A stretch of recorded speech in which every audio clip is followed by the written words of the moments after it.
What's up, y'all? This is Rodney, and I'm back. And I just wanted to give y'all a quick review over the Real Housewives of Atlanta. I'm so happy to be back. My nose is still a little stopped up. I was sick for a few days. I was actually okay Sunday night, but I was in my feelings about the whole Gayle Snoop Dogg situation. Y'all had me pissed. Y'all had me fucked up. Y'all had me all the way fucked up. I just did not understand how y'all thought it was okay for that man to speak to that woman like that. Like, I just don't. If a man spoke to you like that, and if your man thought it was okay, baby, you need a new man. You need a new man, sweetie. If somebody told you was a funky dog head bitch and to back off, you a punk motherfucker before we come and get you, and your man was just like, oh, babe, don't worry about that. Bitch, what? A nigga who was just charged with murder in 1993 just told me he was gonna come and get me. Girl, let me shut up. I'm done. I made a video about that. Y'all can go watch it. Let's get into this episode. All right. Did y'all see that Nene wasn't on this episode no more? Girl.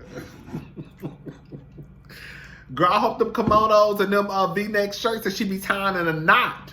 I hope they selling out of Swag Boutique, because she gonna need that check when she lose this Bravo check. Bravo is not playing with Nene black ass. Do you hear me? I don't know why y'all thinking that Nene ain't no friend of the house. Like, I don't know why y'all think that Nene's job is not in jeopardy. Nene missed another episode, y'all. Another. One of my friends texted me the other day and was like, girl, I think you might be right. Nene missed the episode again. Bitch, what you mean you think I might be right? I am right. Nene supposed to be the HBIC, but they won't put that bitch in no episode. And well, from what I heard, from what Dr. Heavenly said, they get paid per episode on Married to Medicine. So I'm sure it's the same thing for Real Housewives of Atlanta too. Anyways, girl, Nene, good luck, girl. Because you know your man ain't got no goddamn job. So you might need to fix your attitude, bitch. Because it don't make no sense for you to lose this good check. All you got to do is show up and argue with a couple of bitches for a couple of hours and take your black ass home. And you can't even do that. You can't even argue with a bitch for $2 million. Now, what kind of fucking sense that make? Anyways, child. So, Riley and Kayla. Riley is back in town. She's back home. You know, she was at NYC for an internship. She lets it be known that her and Kayla did not hang out. I do think it's a little bit weird, I'm not gonna lie. Do I expect them to hang out all the time? No. Kayla is a grown-ass woman, 23, 24. Riley is still in high school. The only reason why they even know each other is because of marriage. Her father, her mother, they've been married for a few years now. So I can see why they really don't probably have a lot in common. And when you think about it, Kayla really, I don't know, Kayla gives me New York tease. And Riley is more, I drive a Porsche, I wear Nicki Minaj's Fendi collection. You see what I'm saying? Like, I just don't think they have a lot in common. But I do think that it's weird that you have two stepsisters in the same town. And especially with Kayla being from New York, and Riley didn't get in contact with her, or vice versa, at least one time. I do think that's weird. That lets you know that they really don't fuck with each other. And not from a, oh, I can't stand the bitch, but like, I just don't really got nothing to say to her. Like, we cool. Like, if we around each other, then it's like, hey girl, but other than that, I'm not gonna go out my way to speak to her or to text her to see how she doing, which I think is still kind of fucked up a little bit. Oh, girl, we ain't even gonna talk about that. Okay, let's go ahead and get into it. All right, here we go.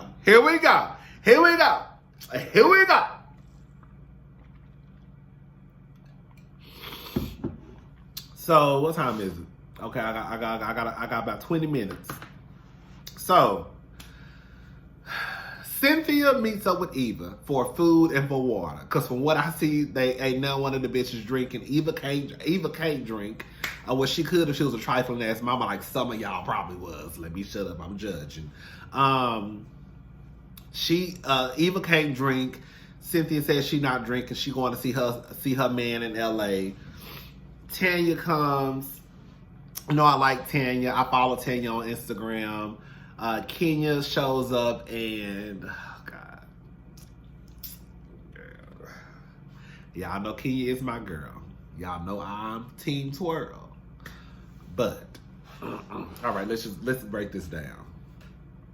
I was with Kenya. At first, I was with Kenya. When Kenya was cussing Tanya the fuck out, I was here for it. I ain't see nothing wrong with it. And the reason why I say that is because I'm messy. I like to keep up with shit that's going on in real life too, outside of the show. I think it gives me, I think I can have a better perspective of what's going on.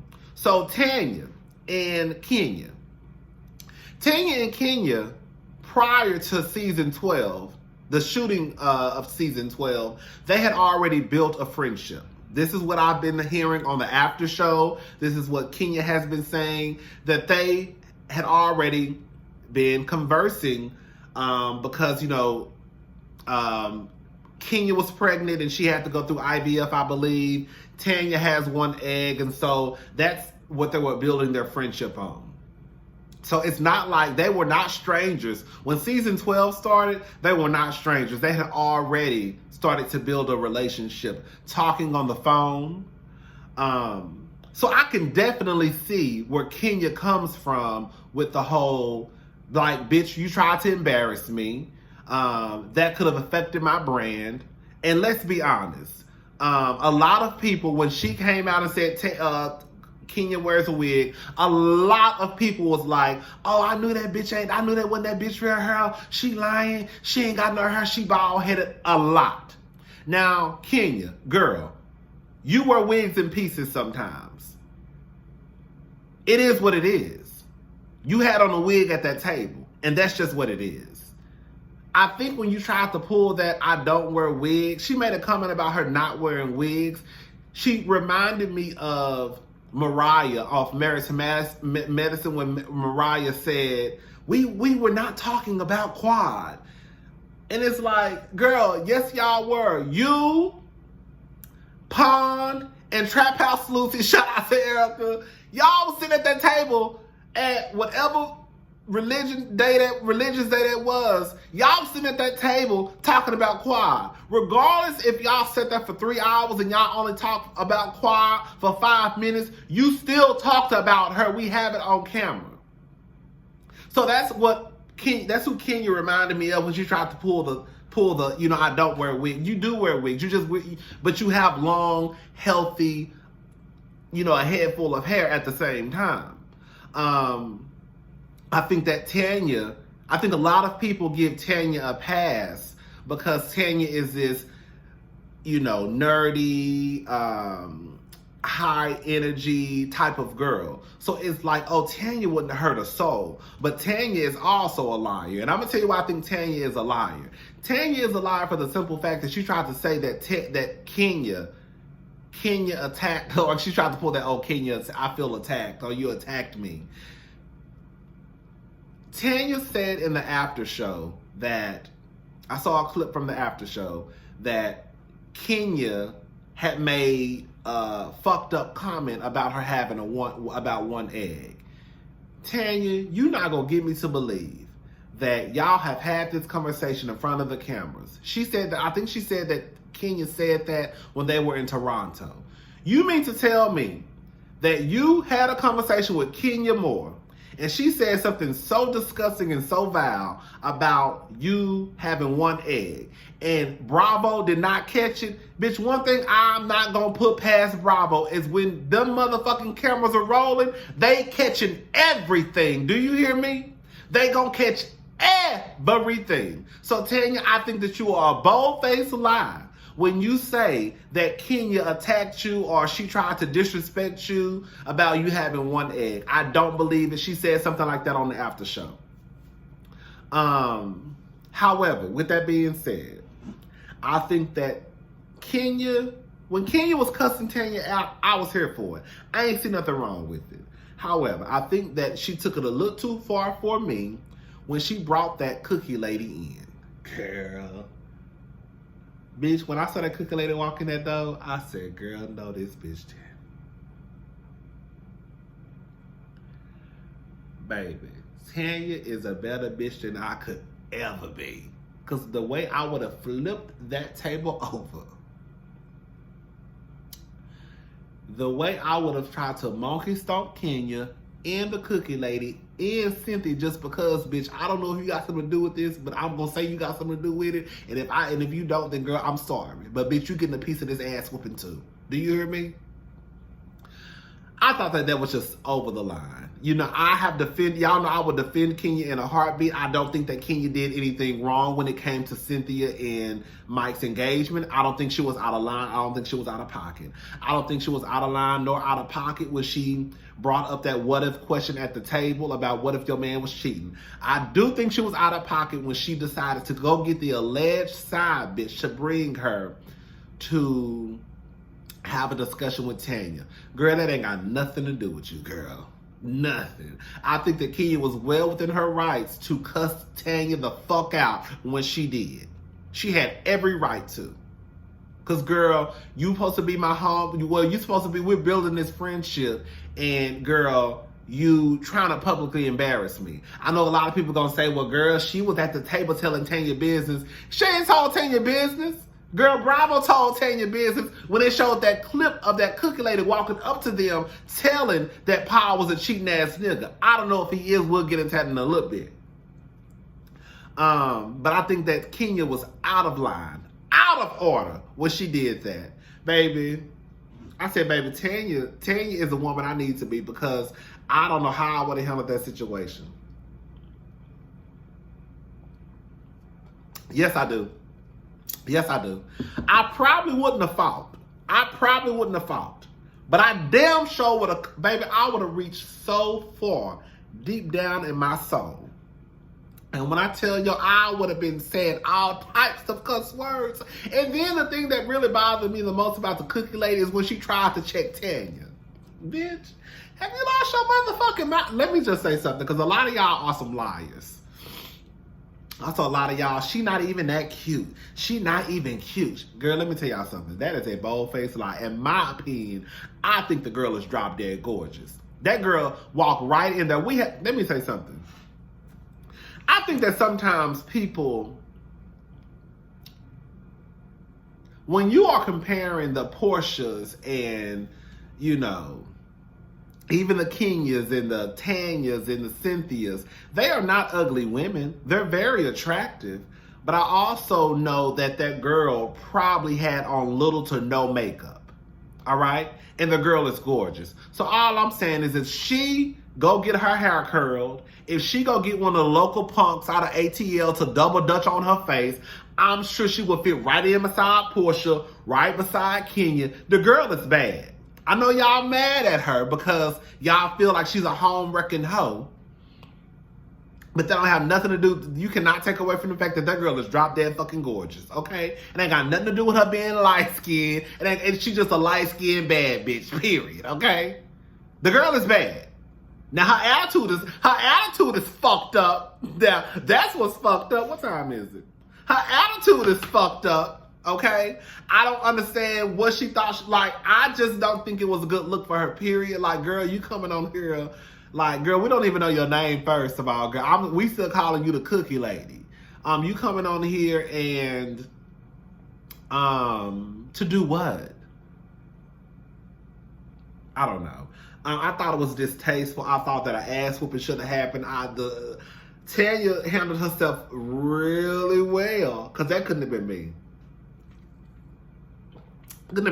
Kenya, you was out of order. And you damn sure out of order, especially when we look at what's going on with you and your man. Y'all know I'm Team Twirl. But girl, I got to say it for what it is, bitch. The cookie lady, is she lying about Paul? I don't think she lying, and I'm going to tell you why. On the after show, Tanya made a comment, and she said, Paul said that he didn't even know her like that. Girl, what? What you mean he said he don't know her like that? He shouldn't know the bitch at all. All right? That's period. Just because I stop at your cookie store and buy some cookies, if somebody said, Paul, do you know that lady? I don't know that lady. Have you met her before? I mean, I saw her. I think she worked at the cookie shop, but I don't know her. Now, I don't know her like that. No, I don't know that bitch, okay? We did a business transaction. I bought some cookies, and she took my money, and I took my black ass home. That's what happened. I don't know her at all.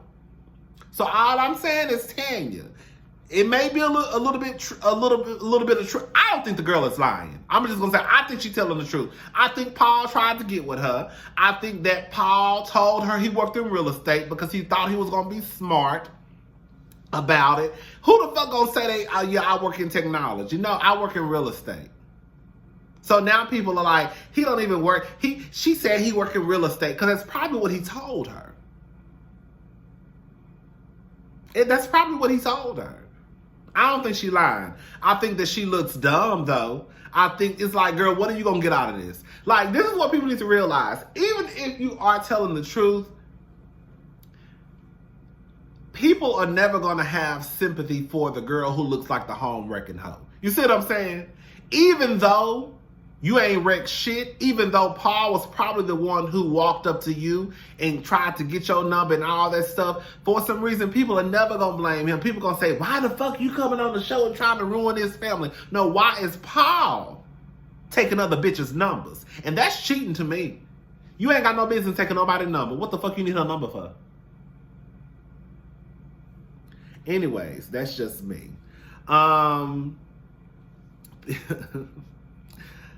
Girl, I don't even want to talk about Portia and Dennis, girl. Bitch, when I put bitch, Mark fine as hell, but go back to Brooklyn. But bitch, when Mark had on those shorts and that t-shirt, I said, God damn. Bitch, Mark.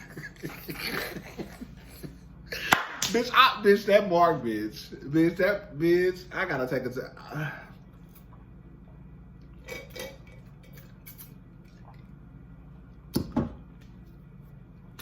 Bitch, that Mark is fine. I don't give a fuck what none of y'all say. Bitch, that Mark is fine as fuck. But baby, that could not be my man. Can you divorce that? Damn, my iPad just died. I gotta hurry up because that's how I've been keeping up with time. Can you divorce that man? Divorce that man. I wonder what y'all do when y'all have babies who look just like they baby. When I tell you that baby look just like Mark, just like Mark.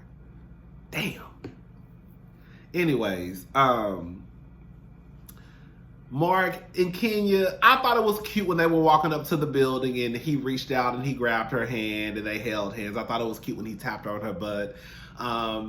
Clearly, they are not meant for each other. I think that's clear as day. I think that one thing I'm gonna say is this: I hate when y'all. One thing I'm hoping Kenya has to be somewhat of a strong person because the way that y'all go in on that girl, like I think is unnecessary. Like when y'all like her man can't even fucking stand her. I hope her man get her together. Why are y'all hoping that? Why are y'all glad or hoping that a husband checks a wife? Like and then, like the way y'all say it's not even like oh she deserved to be checked for X, Y, and Z. It's like y'all are finding pleasure in the fact that Kenya may be going through stuff with her man. She disrespected everybody else, man. She did. I don't remember her disrespecting nobody's marriage. I know y'all gonna say, well, when she was playing with Apollo, oh, girl, Apollo, a 2-time convicted felon. Y'all see reaching, girl. Who y'all be reaching?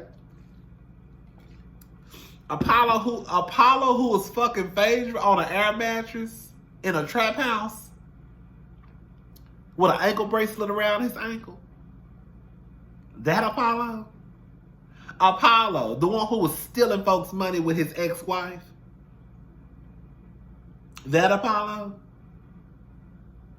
Yeah. Y'all really think okay, anyways. I'm done with Kenya and Mark. Kenya, the scene wasn't as cringe-worthy as I thought that it was going to be. Like I said, I'm going to be honest and say that I don't think that they should be together. I think they should get a divorce. Just like I don't think that Portia and, I had a full conversation at work the other day. And I had to and it was me against like 5 people. And I said, you know what's so weird to me is that, I know I'm getting off subject. I'm going to get back on subject. I said what's so weird to me is that y'all really think, when you look, Kenya got a different man every season. Bitch, Portia done had a different man every season. When you really look at Kenya and Portia's situation, they really are the same. It's really the same situation. Kenya had a different, for some reason, Kenya had a different man every season. That means she paying these men. Portia had a different man every season. And quiet as it's kept, if you really want to be honest about it, I think that Todd guy was a full-fledged punk. That boy gave me everything gay. Well, I remember when Phaedra walked in that room and he high-fived her, hey girl. I said, oh, okay, sis. Portia had a different man every season. Kenya had a different man every season. Portia man ain't shit. Mark ain't shit. They both met a man and had babies by him too early. Girl, they situate, when you really start to look at their situations, they really are the same. Girl, you really think that Kenya Moore, like I said, you really think that Kenya Moore, one of the baddest bitches in the world, went and got a nigga with a receding hairline to pay him to be on the show? If I'm gonna pay anybody, I'm gonna go get a fine nigga. I'm not gonna go get a nigga who hairline start back here. Anyways, child, let me get off that shit. That shit is old. Let's talk about Cynthia and Mike. Cynthia and Mike, baby, y'all.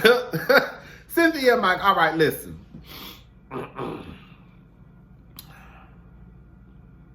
Y'all gonna have to get me to understand.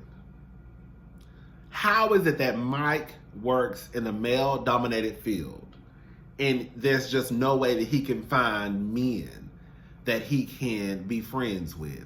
I don't think there's anything wrong with men and women being friends. I'm gonna be honest, a part of me, I don't trust it sometimes. I absolutely see why some women are like, why are you friends with women? Some men, why are you friends with men? Like, sometimes I do believe that the opposite sex cannot be friends. I've heard stories, seen things where, oh, we slipped up and fucked. How you slip up and fuck your homegirl or your homeboy if y'all really friends? The people that are my friends, I ain't never had sex with. Okay, my good Judies, I ain't never fucked them because we sisters. We sis, okay? That's my sis. You know what I'm saying? I don't even look at my sisters like that. You see what I'm saying? So, I just think it's weird that Mike has all of these female friends. And I don't give a fuck if half of them are lesbians, because, bitch, you quiet as it's kept. These lesbians in 2020, girl, they really bisexual, because they sitting on dicks and doing full splits, too. I just think it's weird that Mike has all of these female friends and he does not have any male friends. That is weird to me, especially being that Mike works in a male-dominated field. Like, he works in sports. You can't find no men that are just, did he say, oh, you know what? Did he say, because I'm trying to remember, did he say the reason why he can't be friends with men is because the men are trifling and they take him to a spot? Like, I guess because he's changing his ways that he can't hang around those men because they all trifling. Did he say something like that? I'm hoping that's what he said, because that's the only thing that I would find acceptable to the point where you don't have a lot of male friends. And even with that being said, I think that there's a such thing as self-control. I think that sometimes, even though I think that your friends can very well influence you, even grown-ass people, I think that sometimes we have to be honest and take responsibility of our own actions. And if your friends ain't got nothing to do with you cheating on your wives or your girlfriends, you did it because you wanted to. Now, when I was looking at that scene, I sat there and I looked and I put, let me tell you what I put. Oh, no, it was about Mama Joyce. Why was that little girl in the kitchen? The whole time I was thinking, why is this little girl in the kitchen? There is a such thing as grown conversation. And I think that was one of those moments. I think that was one of those moments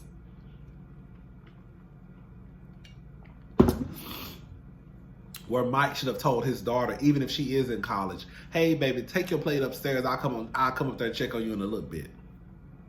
Or hey baby, you wanna go over to your friend's house? I got some friends coming over. Oh, whatever the case may be, you know what I'm saying? You ain't gotta kick her out because your friend's coming over. But y'all get what I'm trying to say. That girl had no business being in that kitchen. at all. And so now her feelings are hurt because she basically just found out her daddy wasn't shit, okay? Basically, I just found out in front of the whole goddamn world that my daddy was an ain't shit nigga who cheated on my mama and he didn't even love her. And it's a possibility he might cheat on Cynthia. Now, Cynthia, it ain't nothing that you can say when she says, I put why is his daughter there in grown folks conversation. I did put that.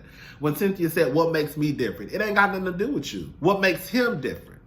That's the question you need to be asking, not what makes me different than his ex-wives, because his ex-wives didn't do nothing wrong. That nigga cheated on his ex-wives, period. What makes him different? What makes you different now with me than when you were with your two ex-wives? What work have you done that will let me know that you changed, that your behavior has changed? Because I'm not no different. But how are you different? How are you different from yesterday, nigga? That's what I need to know. But yeah, that whole friends with all those goddamn girls, I'm gonna be